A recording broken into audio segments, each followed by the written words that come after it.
Welcome to Sweet Life Beat Life. We hope this video helps. In this video, I will compare linear rails versus V-wheels.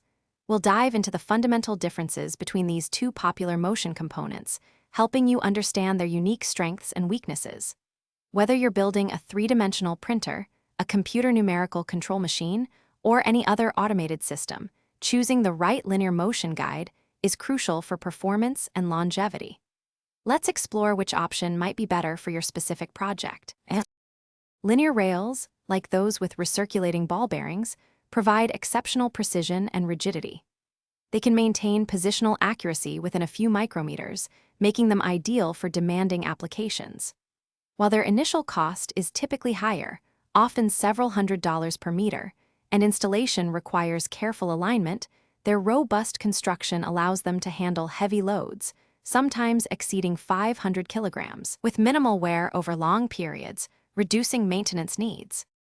V-wheels, commonly made from polycarbonate or Delrin, are a budget-friendly and straightforward option. They are incredibly easy to install, often costing just a few dollars per wheel, and operate very quietly.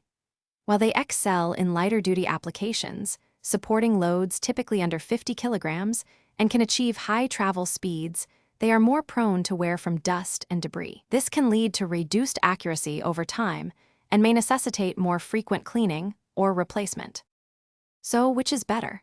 For projects requiring extreme precision, heavy load bearing, and minimal deflection, linear rails are the clear winner despite their higher cost. If your application involves lighter loads, a tighter budget, and you prioritize ease of assembly and quiet operation, V-wheels are an excellent choice. Ultimately, the best option depends on your specific needs for accuracy, speed, the operating environment, and your long-term maintenance expectations. Choose wisely for optimal performance. Thanks for watching.